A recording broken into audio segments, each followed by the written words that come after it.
Hello, McFarland. My name is Shannon Morrison, and I am here today with some of our candidates that are going to be running for office. We'll talk a little bit more about their offices in one moment, but I would like to remind you on Tuesday, April 5th, we will be having our elections, which is exactly why we're having some time to meet with these candidates today.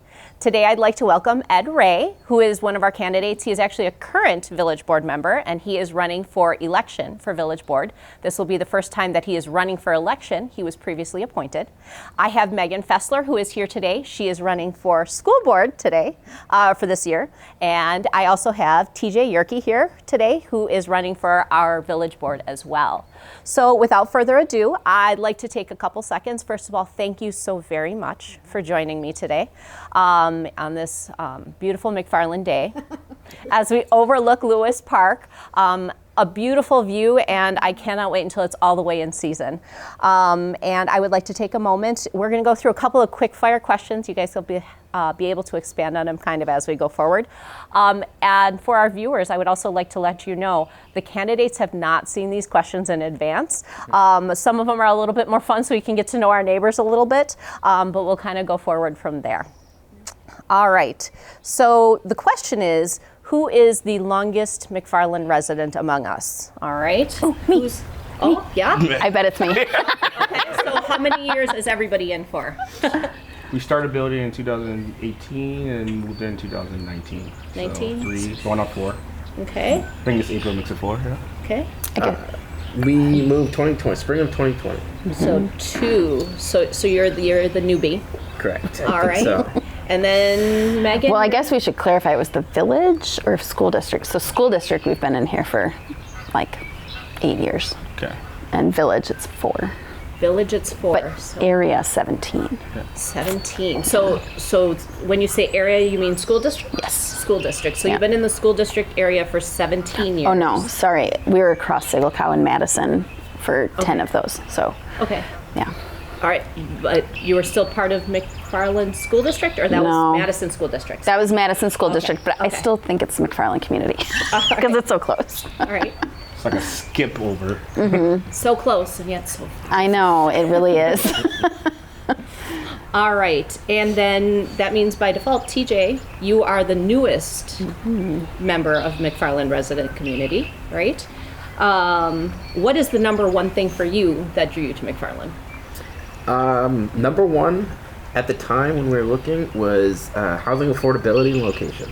It's 2 technically, but we knew we wanted to find a smaller community. Found the home, fell in love with it very quickly. That's a whole separate story how that happened, but basically put an offer in before I even looked at it, kind of thing. The community as a whole drew us in, right? Found the home, went around the community. We had been in McFarland a few times here and there, stopped in for different things, fell in love with it instantly. So for those of you who don't know in McFarland, Ed is actually my neighbor. So I tease him all the time that we were the draw for him to move to McFarland. There's partial truth to that. I must admit. So, and I can get into that story later. The most expensive neighbor. All right, next question here. Who has kids? And if so, what are their ages and do they go to school here in McFarland? Meghan, you're kind of the default. You're running for school board. I'm assuming there's a connection there. I do. I have 2 kids. I have JD is a 9th grader at the high school, and then Alex is a 7th grader at IMMS. Awesome. So, What's JD's name stand for? John David. Okay. Both our dad's names. Were they in, I think we had a conversation about this earlier, they started in 1st grade here in McFarland, so you've been through Conrad Alvium, or before when it was McFarland, McFarland Primary School, and Conrad Alvium Early Childhood Learning Center. Yes. So neither of my kids went to Conrad. Yes. They went to when it was just 1st and 2nd grade in that building. So yeah, it was. Oh, so actually, no, JD came here in 2nd grade, so I misspoke earlier. Okay. Mom brain, we're gonna blame it on that. And then Alex came here in 1st grade. Okay. Yes. And then they both went through WIS. Yep. Wabisa Intermediate School, and now IMMS in the high school. So Yep. you've got like a little bit of experience on all of them. That should work out to your advantage for school board, right? Hope so. All right. Our next question is, who has pets and what kinds of pets? Dog lover. So Kai and I, we have 2 dogs. We've got Dubs, as you know, our little beagle. He's about 7 years old. It was when we got out of college, my sister-in-law and my older brother had just got this dog, and they're like, it's too much, we're having a baby. Congratulations to you guys, you're having a house, here's a puppy. And he had some behavior problems, so we're like, let's get him a friend. And we got Aspen, and he stopped having all those problems. Stopped having potty issues, stopped running away, stopped being angry. And it's kind of weird just having a friend. So yeah, she's about 5 years old and a clinger. Love her though. That's my girl. Oh, she loves jumping in the wading pool with my daughters. Yes. Yes. She loves all thing water. If she was here right now, she would run straight into that. All right, pets, TJ? Yeah, I have a little chubby Chihuahua. She's Chloe is about 12 years old. We fostered her. There we go. At first, I like to say we foster failed, right? Because the whole point of fostering an animal is you bring them in, working with a rescue organization, right? And then the idea is you house them, you take care of them, and then if someone finds them online, meets with them, you adopt them up. Right? Yep. We failed, right? We did have an individual who called me on a Friday, said, hey, I saw little Chloe online on the rescue's website. Can I meet her? I was heading out of town for work, unfortunately, for the weekend. But I was like, yeah, I'll get back Sunday, we'll connect, that sort of thing. Call my wife up, like, you have till Sunday to figure this out. Right? We had her at that point for only like 2 or 3 weeks, and next day I got a call. We're gonna keep her. Tell them we're sick. That's funny. Oh, I have 2 cats. We're cat people. Yeah. We are. Yep. I know that. You didn't know that? Oh yeah, we are. We're cat people. Katniss and Primrose joined our family. Perfect. Stop laughing at us. They joined our family. I don't know, like almost a year ago. We went from not having child locks and having graduated that stage of life to going back to child locks on the cabinets. Kitty locks. Yes, they're kitty locks now. They open so, yeah. Yeah, I found them in the garbage. They were feral for like the first few months of their life. So, yeah, we had 2 other cats before that, and the oldest one passed away a couple years ago at Christmas, but he was like 17. Oh, Yeah. one life. Yeah, I forgot that cat hair gets everywhere when the cats move around more. So I was like, oh, shedding's not an issue, because our older cat just sat in one spot. And I had forgotten about kitten days, so yeah, so there's cat hair all over. Yeah. Love it. Awesome. Lots of pets.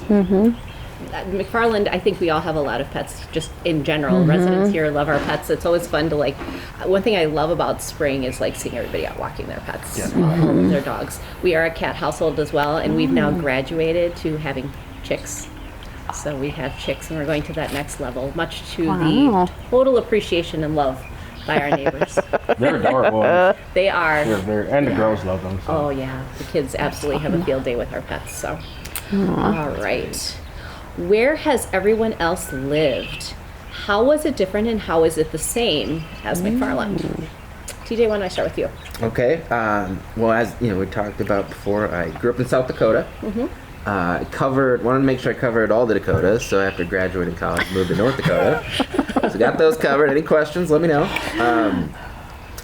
In between that, I did several different internships. So I caught a little stint in Minnesota for a little bit, Western Minnesota, and then just been in the Madison area since 2017. Awesome. Cool. Well, I grew up in Wauwatosa, so West Milwaukee. I lived in Minnesota, in Edina for, I don't know, for a summer, because my mom moved up there after I moved to college. And then Madison, and then McFarland. So, I'm a Wisconsin girl. Scotty. Where have I lived? So Where have you I not was born in Monrovia, Liberia. I lived there for a couple years. Lived in Accra, Ghana. Then I moved. My parents and I moved to Atlanta, Georgia. Then we moved to Snellville, Georgia. Then I moved to Indian Trail, North Carolina, which is really kind of where I consider my home. From there, I lived in St. Cloud, Minnesota for college. Lived in Missouri for a while for the military. St. Cloud again, Charlotte, North Carolina, and then Fitchburg, and finally my home now, McFarland. So. Awesome.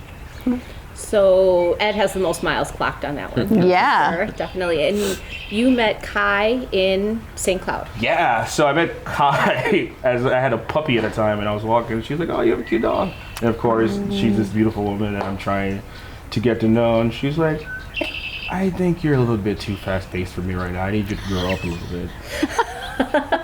Which was completely fair and accurate, and kind of throughout our time being friends, eventually, as we were about to graduate, she was like, "Hey, you want to have dinner?" And 7, 8 years later, we're married. So, 7 or 8. yeah. We'll call that close enough.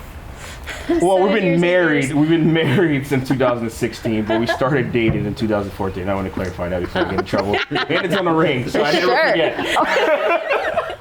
That's smart. Yeah. All right, where did you guys meet your spouses? I met Luke at business school, UW-Madison. Yep, we had, well, actually it wasn't even at business school, it was the dorms. He was on the guys' floor in OG East, and I was on the girls' floor, and his friends hid my books in the study room below, and he was the one who told me where I could find them. What a good guy. I What a know, great plan. right? I know. Hook, line, and sinker. That was 23 years ago. Did he orchestrate this? Do you know? Would he admit Not that he admits to it. Yeah. So Well, Maybe. something he takes with him. maybe. Never going to let you know. Maybe. I met my lovely wife Meghan in Bismarck, North Dakota. She had moved there, and I moved there right out of college, and just met through a mutual friend. And got married in 2017. Awesome. And that's 2017 is then when you moved here, right? Correct. To Yep, we got Wisconsin. married in May of 17, and she started her position on Halloween that fall in Madison area. Awesome. Cheers to many more years. Many more years. That's Many more right. years. I'm the only one who remembered. I'll drink to all of that. All right. Does anyone speak languages other than English? If so, what languages and how long have you spoken them? Go ahead. I'll go first. You did. 9 is probably the answer. Oh, yeah. Did you say 9 or none? I said 9, trying to be clever, Nice. said no in German. But,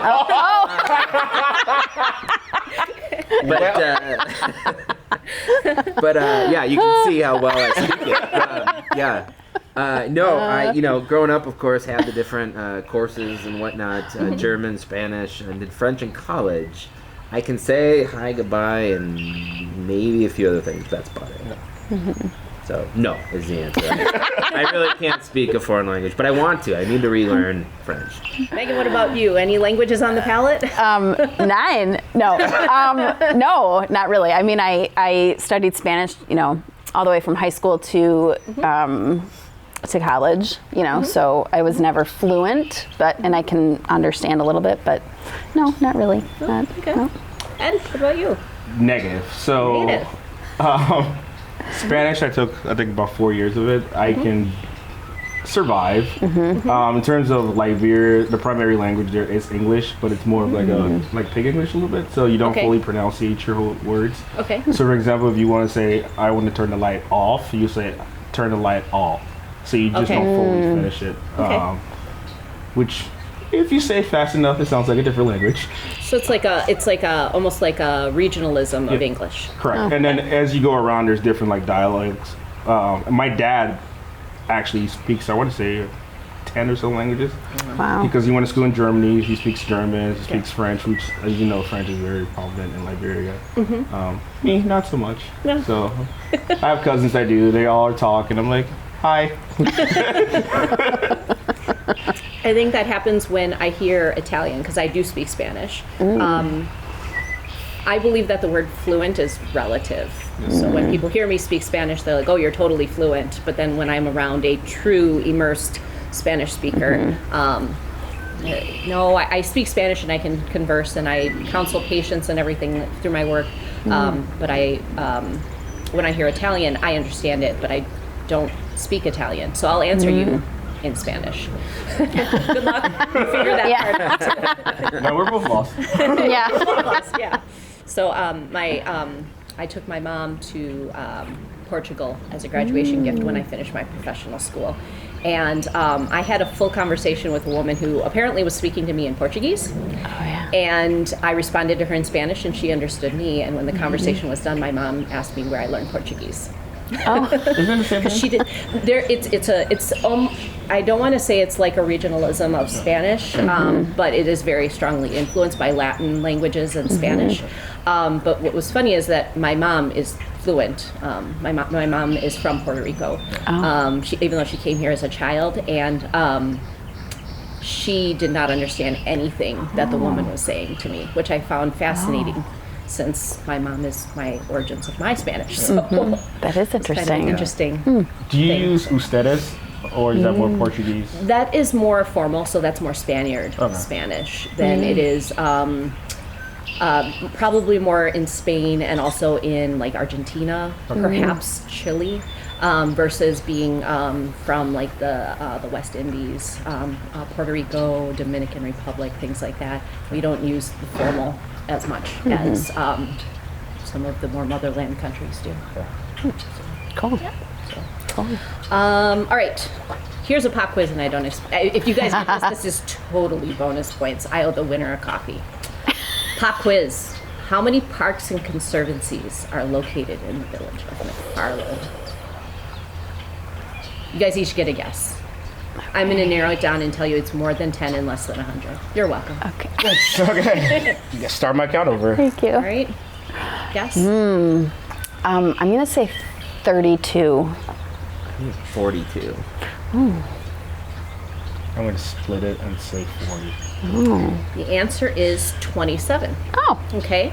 This includes parks like Grant Park, William McFarland Park, McFarland Dog Park, Yahara River Conservancy, and Marsh Woods Conservancy, just to name a few. Okay. Does anybody have a favorite park? You don't have to hardcore commit to this. No judgment. Yep, I've got two. Two. The dog park. Got two dogs. Still loved it. And love. I would have chopped this up. I believe. Where's the bike path? McDaniel. McDaniel. Love McDaniel because I will take Horseshoe all the way down to Seagull, take Broadhead, Seagull, take the park all the way to the Capitol or downtown, or do the Lake Loop, get some ice cream. Might stop at Old Brick and get some ice cream or beer. Sorry, Old Brick is beer. There's a ice cream place around as you're going around Lit, and you can stop and get ice cream. And then there's another place in Atwood that you can get ice cream as well. So your bike path is based on the ice cream path. That's very beer. clear. And beer. very clear. Priorities. You gotta reward yourself, right? Reward yourself.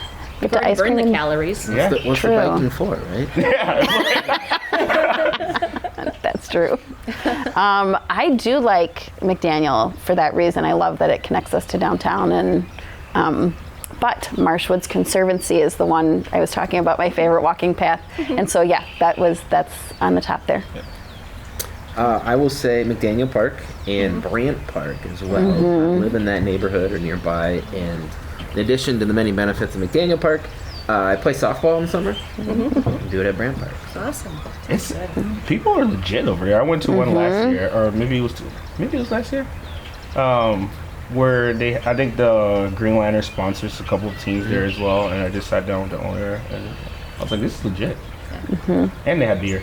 So It's amazing how the volumes of the parks, they just have the capacity, and we're very blessed in the village. Yeah. I've cited the statistic before.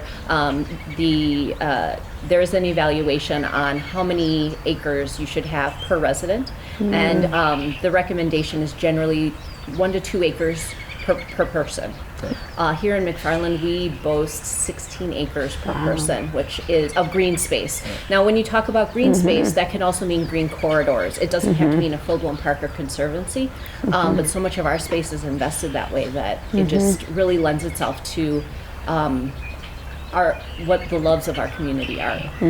But even Obviously in our guesses. Sorry, Go ahead. You're the burst tripping, right? Instead of a huge factory or semi truck going around, it feels very natural. Yep.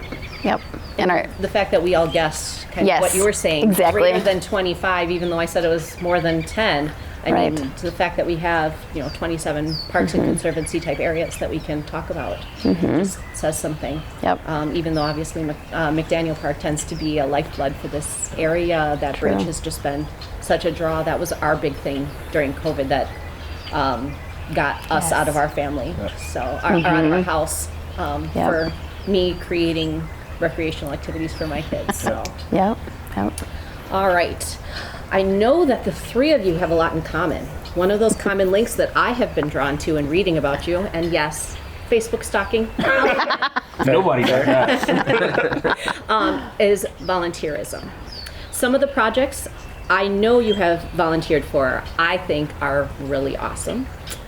But this isn't about me. This is about all of you and your awesomeness. So tell me, what is your favorite volunteer project been and why? Ed, I'm going to start with you. Right now, I would say the one that I'm doing with mentorship. So the organization is called Just Aim, and they offer different programs for people who've been through the criminal justice system. And I was a spirited kid growing up, and my success is attributed to a lot of people who stepped up as mentors for me to say, hey, that's stupid, let's refocus that energy. And I've always wanted to give that back. And so as I started to find that time, I said, you know what, I want to be a mentor for some kid who's struggling in some way or some fashion. And be like, hey, if I can figure it out, dude, you're fine. Because I am the epitome of just so many roadblocks in life, whether by my own doing or by just, I won't go there, but I overcame them through my resiliency, through people being in my life. And so I want to be a positive role model for this kid and say, hey, regardless of where you are right now in life, regardless of the social, your economic issue, focus on you, focus on your grades, make sure you surround yourself with good people, do not doubt yourself, because it all starts with you. If you believe in yourself, everything else will follow. If someone doesn't believe in you, that's on them, that's not on you, man. So don't let them define you, because again, once you do, you start to buy into some inaccurate narratives. That's really my focus right now outside of the board, is making sure that I can be a good role model for him, because I've needed that person when I was younger and people stood up. And so my job now is to pay it forward to the next generation. That's awesome. It's very inspirational. And he likes ice cream too. Perfect. Is that on my application? Must like ice cream. Must like ice cream. TJ, what about you? We spoke about this earlier, but Special Olympics has been an organization that I've just fallen in love with and do every time I show up to a practice or a meet or whatever competition it may be. Right now, I'm not actively engaged with it. However, now that post-pandemic, hopefully, I can get and re-engage with. I was on the west side of West Madison as a program. I was coaching basketball over there for a while. And once we moved, now I got to re-engage with one of the areas on this side. But yeah, it's a phenomenal organization and a wonderful opportunity for athletes, of course, right? Individuals with disabilities. But I say I get more out of it than they do. I mean, I know that's not true. I'd say it's probably pretty even. But every time I leave a practice or competition, whatever, I'm more inspired. I'm more engaged, excited about just going off into the world and then coming back to the next practice, competition, and seeing where I can help and make a difference. Kind of filling your cup, so to speak. That's awesome. Yep. Megan, what about you? Mine's probably from a few years ago, but when my kids went to Woodland Montessori School in Madison through kindergarten, and after they left, I still wanted to stay involved, and I was on the board there, but at the same time, I was volunteering reading in the toddler house. So in Montessori education, they mix age groups, and in the toddler house, it's mostly 1-year-olds to 20 months. And so it's this really amazing time in development when kids are they're really starting to realize the outside world, and so I'd go in and I'd read these books, and they're all these humans that have these thoughts, and they can communicate them a little bit now, and it was so joyful, a little bit like what you were talking about. I got so much out of it, and they had stuff all over their faces all the time. They wanted to show me their boogers. It was just all these things that were so amazing to them, and I think it helped me appreciate we should all appreciate these tiny little things that the kids are I'm learning all this new stuff, like if we all could view the world that way. So that one brought me a lot of joy, and just seeing all the little humans running around and being their best selves. They're such little sponges at that Yes. age too. They realize the power of the words they have learned being put together to form a thought, and it's just so incredible to see their responses to those things. Absolutely. One of my favorite books is called The Alchemist, and in there they talk about how when you're little, like, you think you can accomplish everything, and I'm paraphrasing here. And somewhere along the way, as we grow up, life just pounds and pounds, and we lose that idea that we can accomplish all of our dreams. And so that's pretty awesome. Being able to still see those kids who still have their innocence. It's like, enjoy it. Exactly. All right, let's see here. TJ and Ed, another thing that you both have in common is that I believe you both served in the military? No, No? I have not. Family. You have not. Family. My So brother has. military family. Yes. Okay. So, having extended family in the military, I believe in supporting those as well. So that still fits with this. Tell me a little bit about the impact of your military service on the things that you do now.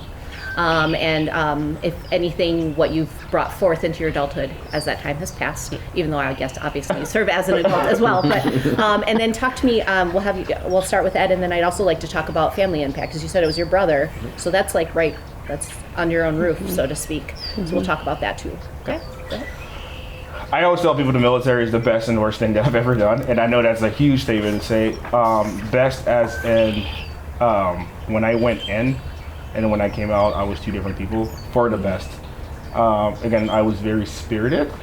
I was very much of a hothead. I didn't really take the time to really get to know myself because I was so involved with so many different things, and it helped me get like some one-on-one time with just myself and forced me to kind of go in my head and think about who I want to be. It helped put a lot of structure in my life.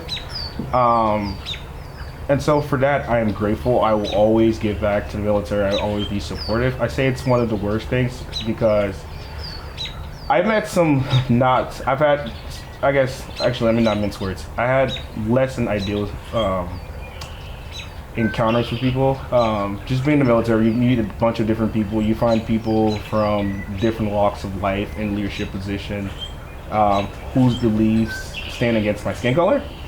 And so I struggled with that a little bit because, and even as someone having soldiers who were lower ranked than me, who were from backgrounds that, again, disapproved of me just because of my skin color, I struggled with that because I'm like, hey, this kid or this leader, either one, his life, my life, we all have an accountability for each other's life. And if race is an issue, we have a problem. And so I struggled with that. Originally when I went in, my intent was to just do 20 years.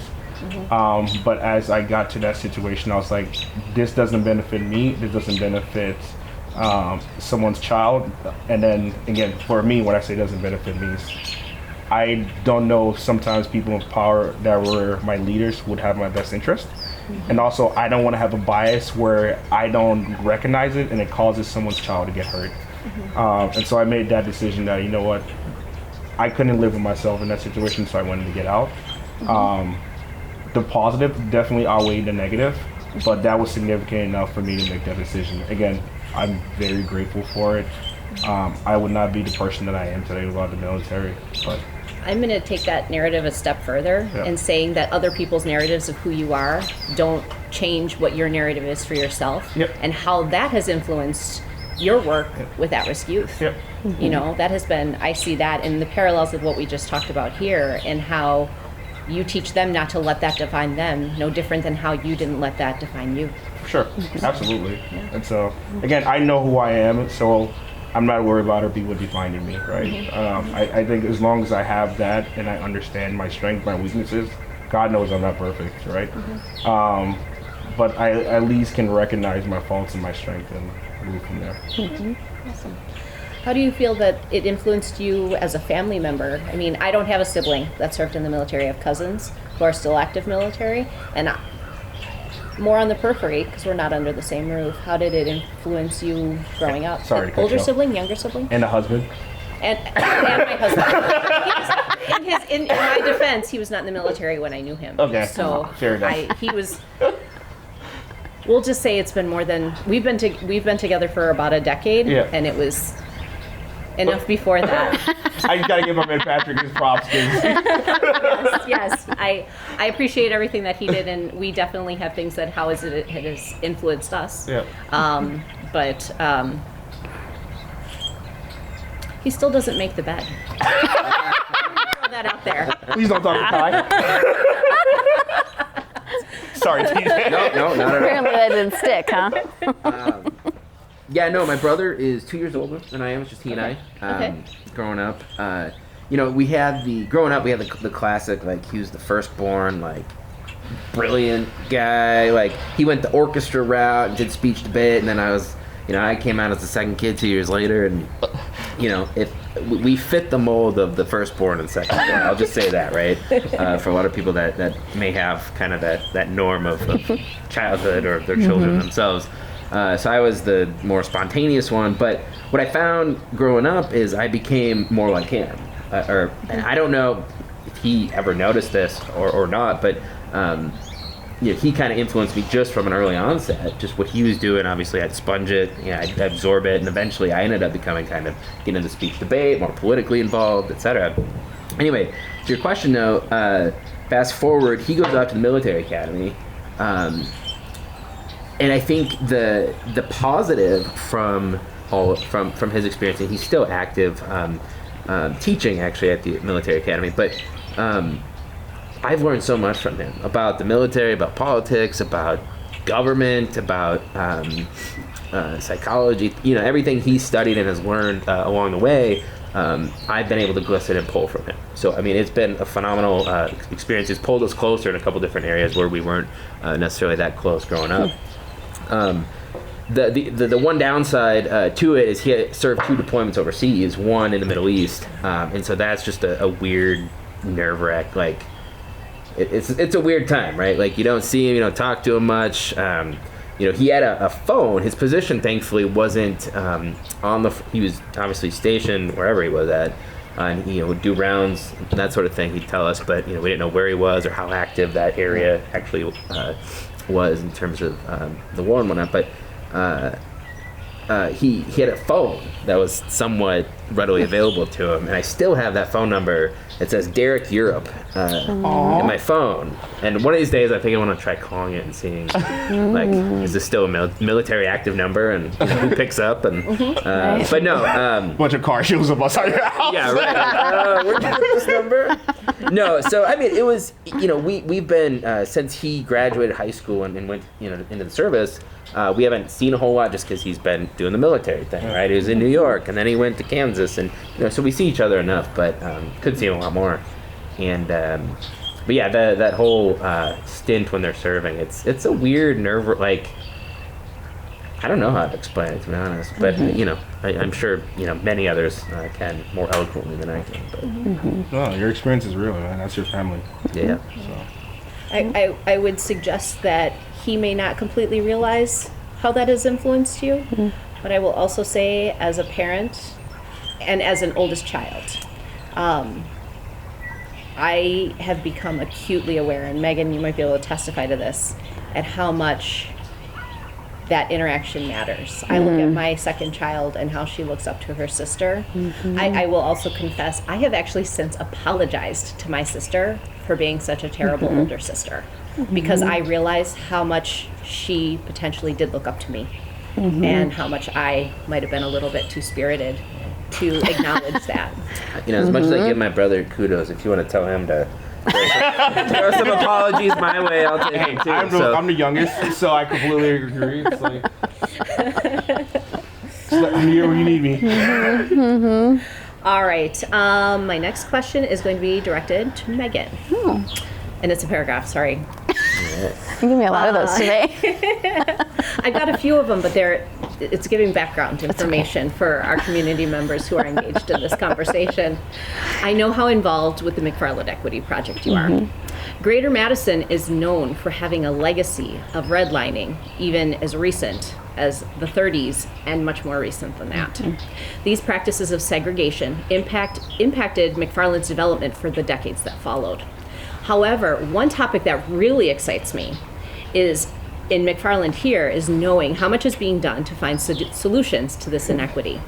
The McFarland Equity Project, like the Diversity, Equity, and Inclusion Committee of the Village, are taking great strides in promoting this equity within McFarland as it grows.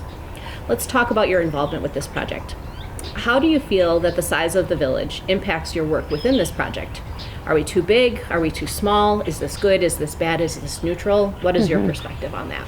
Yeah, no, that's great. The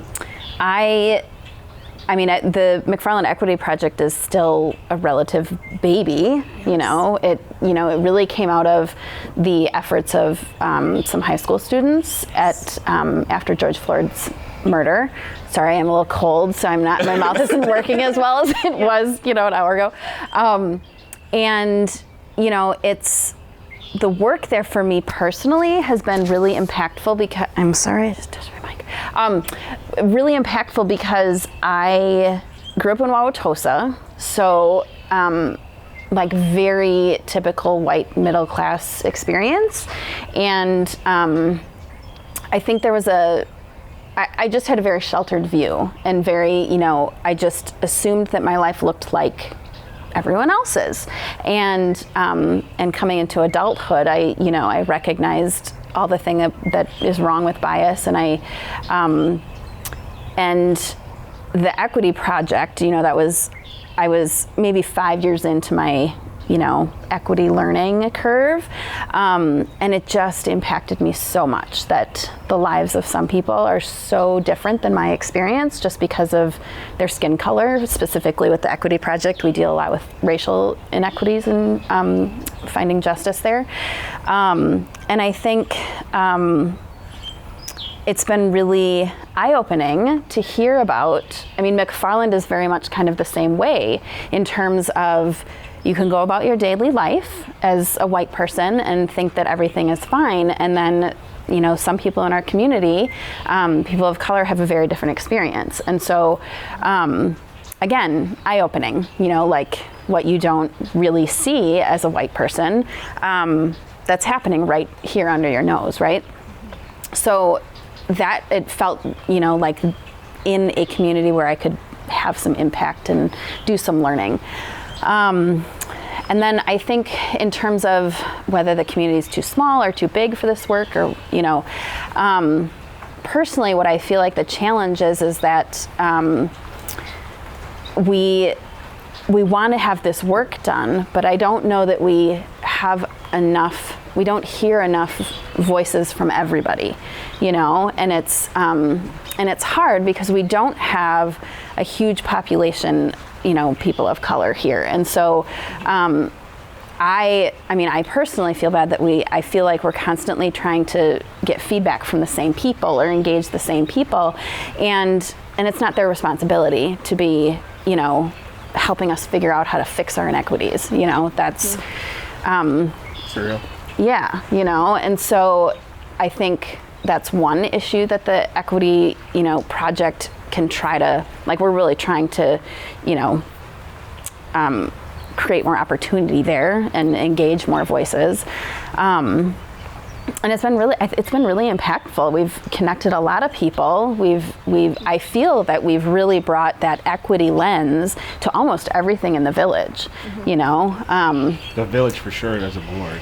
Yeah, the DEI committee, that specifically came out of the first gathering that we had, after George Floyd's murder. So that's been impactful. And actually, I think one of the interesting things that I learned as we gathered people who wanted to engage in this work, and then people had projects that they wanted to work on and go to different parts of the village and the school district to learn to say I think this could be improved. We learned that it was already on a lot of people's radar, and that was really hopeful to hear.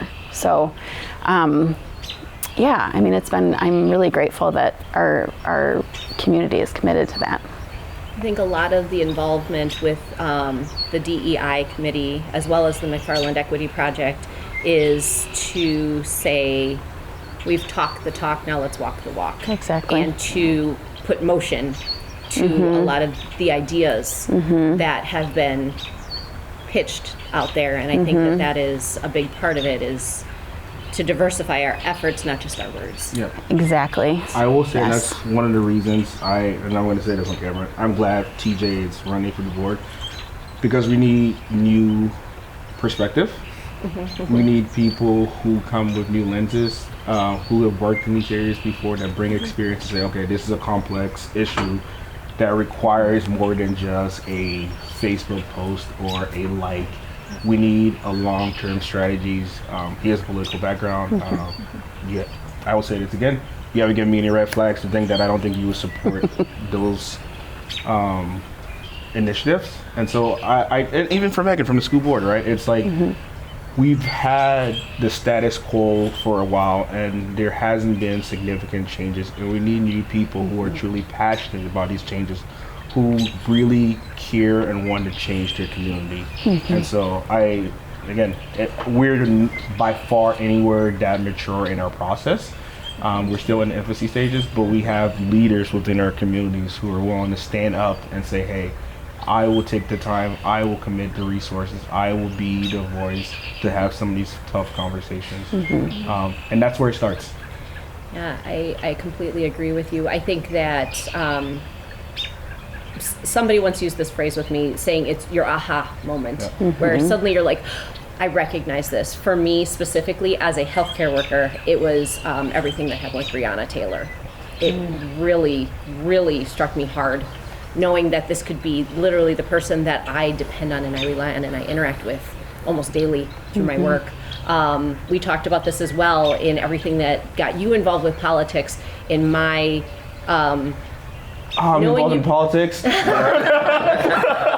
in my recognizing and seeing what I see in you and the things that you have done and everything, and me having that aha moment where I'm like, this is where I see you belonging, and you need to do more. Kind of pushing you in that regard. She's part of my catalyst for being here. Thank goodness. I think that everybody within the village has that trigger moment, has that aha. And it's a question of finding those ahas for everybody so that we are all engaged in our community. We are all engaged in what makes us most passionate to pursue those things that make us want to be more involved. So, Shannon, if I could add one plug, both to both of these fine folks across the table from me. I think when we talk about DEI and the work that's being done in the village right now, I think the Equity Project was transformative in terms of what they did, how they did it, and just catalyzing that movement and seeing it through to where we are today, to the point where it got to the village, got the subcommittee going. I want to emphasize subcommittee, and now the village board is saying we're doubling down. This is now going to be, I use the term permanent, it's not correct, a standing committee in the village come spring that's going to be meeting monthly and providing that advisory that advisory capacity and role as a committee does for the village board. And I think that's both testament to the Equity Project, to you as a current village board member, and helping see that through as well, and at least voting for it, but being involved with that process. I think that's just, we're at the beginning stages, and I think it's only going to get better from here, especially with that piece as a permanent fixture in our village. and I want to make sure that some of the work that you've done as a volunteer is not sold short in all of that either. Working with special needs through the Special Olympics. I think about Special Olympics. I think about what you were talking about with needs of different learning levels and learning kids who aren't learning in the box, so to speak. And the work that you're doing Me? with absolutely. The one who's not a box learner at all, that is absolutely me. And that's okay. But then also the work that everybody's been doing with the senior projects and turning our community, looking at having a senior center within a community center.